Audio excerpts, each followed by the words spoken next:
સુરતના હજીરામાં 6 વર્ષની બાળકીનું અપહરણ મામલો। 6 દિવસ બાદ બાળકીની બોડી મળી આવી હજીરા ગામના જાળી ઝાકરામાંથી।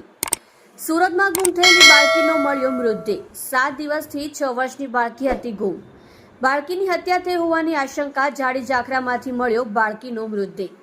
હજીરા પોલીસે અપહરણની ફરિયાદ નોંધી। ઘરેથી 100 મીટરે દાદીને ત્યાં જવા નીકળી હતી। બપોરે જમ્યા બાદ સાવકી માતાને કહીને નીકળી। મોડી રાત સુધી પરત નહોતી આવી બાળકી। બાળકીના પિતાએ ડિવોર્સ લઈ કર્યા હતા બીજા લગ્ન। આટલી નાની બાળકી આ રીતે એકલા ગઈ અને પછી પાછી ના આવતા તેની માતાએ મોડી રાત્રે જણાવ્યું કે બાળકી હજુ પરત મળી નથી। આમ કહીને તેને શોધવાના પ્રયાસો કર્યા। ત્યારબાદ બાળકીનો મૃતદેહ મળી આવ્યો હતો। 7 દિવસ પહેલા બાળકી ગુમ હતી જેનો મૃતદેહ મળી આવ્યો। તમે જોઈ રહ્યા છો live India Today news channel. Reporter મનોજભાઈ સાથે, કેમેરામેન રમેશભાઈ જયસ્वालની સાથે। जी सर, ये हमारे पास 7 तारीख को एक मिसिंग दर्ज हुई थी हजीरा पुलिस स्टेशन में कि एक बच्ची है वहाँ से एमएनएस के पीछे जहाँ पे वर्कर रहते हैं वहाँ से एक 6 साल की बच्ची है वो मिसिंग है।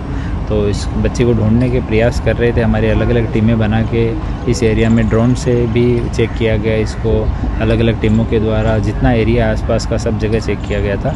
तो आज सुबह एक लेडी ने इन्फॉर्मेशन दी कि एमएनएस के पीछे का जो जंगल है वहाँ पे एक डेड बॉडी पड़ी हुई है। तो वहाँ आइडेंटिफाई किया गया तो ये मिसिंग वाली बच्ची थी। अभी पंचों को बुलाया गया है एफएसएल और मामलतदार की हाजिरी में।